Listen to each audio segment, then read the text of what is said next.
संत रविदास महाराज यांच्या 650व्या जयंतीनिमित्त वाराणसीहून मुंबईमध्ये कलश यात्रेला शुभारंभ झालेला आहे। हा कलश या ठिकाणी पोहोचला आहे मुंबईच्या वेशीवरती। आपल्यासोबत मुलुंडचे आमदार मिहिर कोटेचे आपण त्याच्याशी बोलणार आहोत। संपूर्ण 36 विधानसभामध्ये या कलशचे छोटे कलश केले जाणार आहेत आणि तिथे या यात्रा निघणार आहे। किती मोठा हा सगळा सोहळा।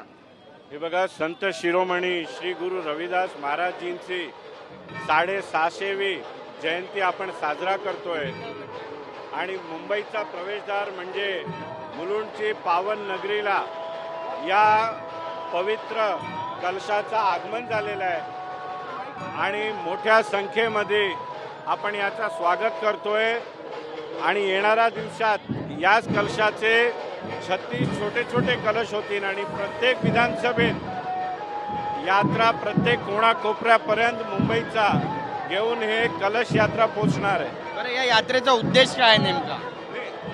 संत शिरोमणी श्री गुरु रविदास महाराज यांची 650वी जयंती आहे आणि 650 वर्ष म्हणजे मुघलांचा जो आक्रमण झाला आणि त्यावेळी संत रविदास महाराज यांनी धर्मांतरण करायला नकारलं आणि प्राण गेले तरी मी माझा धर्म सोडणार नाही असे संत शिरोमणी ज्यांनी लाखो देशवासियांना मार्गदर्शन दिलं आणि आपला धर्म व आपली संस्कृती ज्यांच्यामुळे आपण जपू शकलो।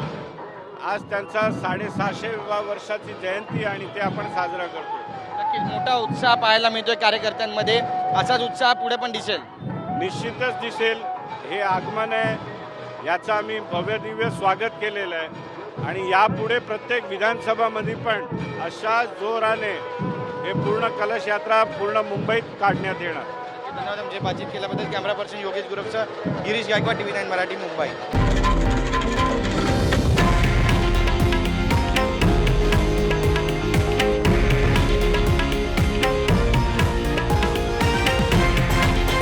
हे आहे देशातील नंबर 1 न्यूज नेटवर्क आणि आपण पाहत आहात TV9 मराठी, एकमेव।